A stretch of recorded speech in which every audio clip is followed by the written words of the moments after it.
So you went back a little bit? You had too much advance? Tiny amount, yeah. As you were saying, the tension of the hoses and wires and stuff just eased it back. And the timing chain, everything, you know, everything gives a little tension. So when you put the phaser timing gears in, like the guy claims he did in my green one, my TurboWheezle, this is the TurboWheezer. What should I do? You'll make me a chip or? Yeah, I can make a chip for that 95 because it's a 95. I only do 94 and 95. And I'm kind of experimenting with the earlier 93, 92 transmission controllers. Right, because it doesn't have a electronic fuel injection.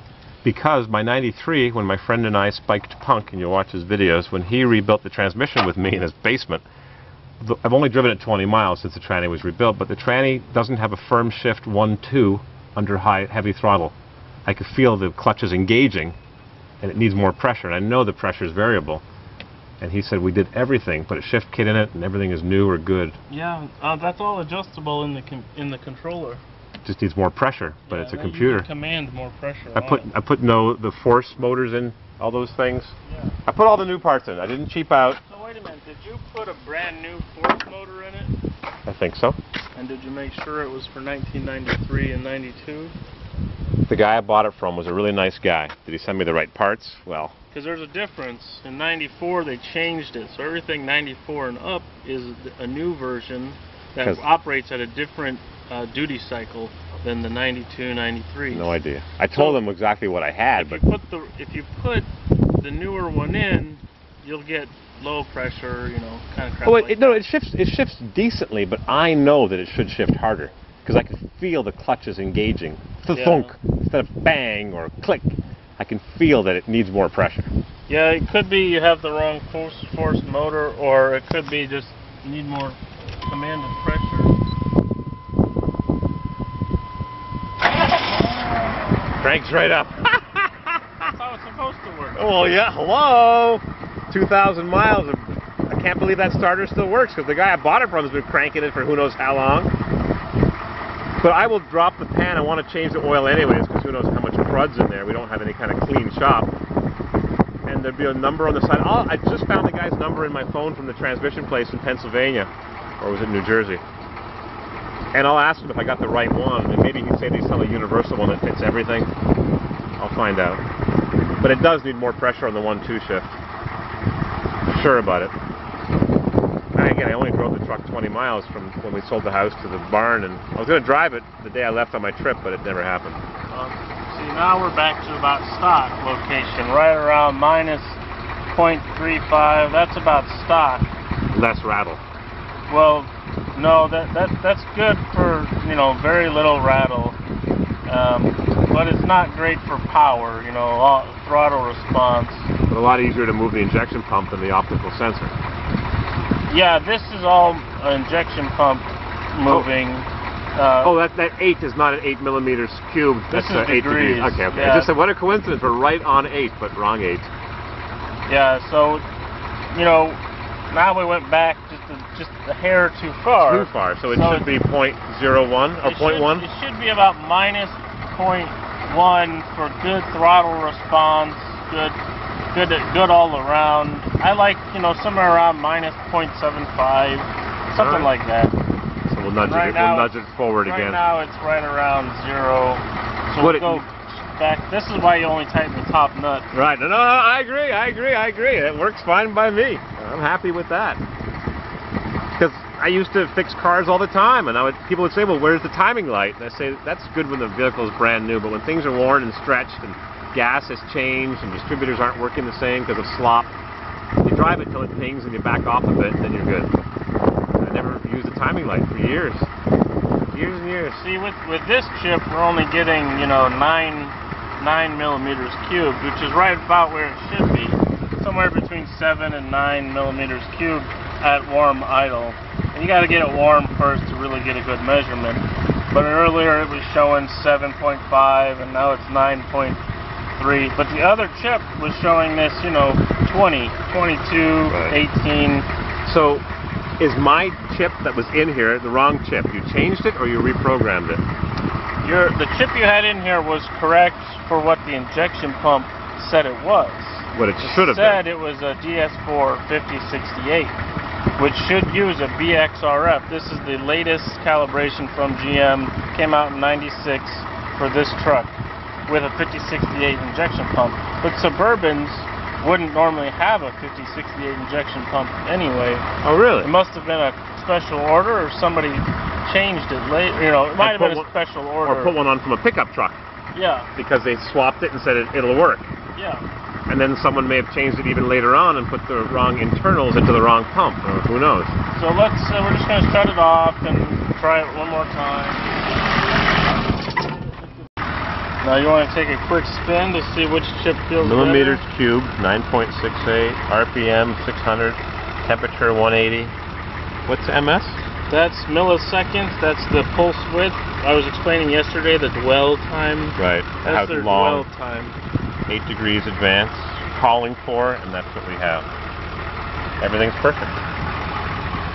Problem was the wrong injector pump, or the wrong parts inside, and the wrong chip for the wrong parts inside. Ideally, this would be somewhere around 1.8, but this is still fine. Less than 2 is good. Once you get over 2, dwell time gets it's long. And now the computer has a tolerance for that, and if it goes out of tolerance, like 2.25, I believe, it'll set a code 35 or 36 is long. You'll get a pulse width too long code, and that's what it means. Is dwell time went over like 2 point something.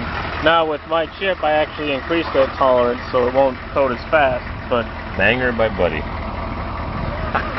that goes back to my business of launching nuclear missiles. This is not business. This is monkey business. Yeah, this is monkey business.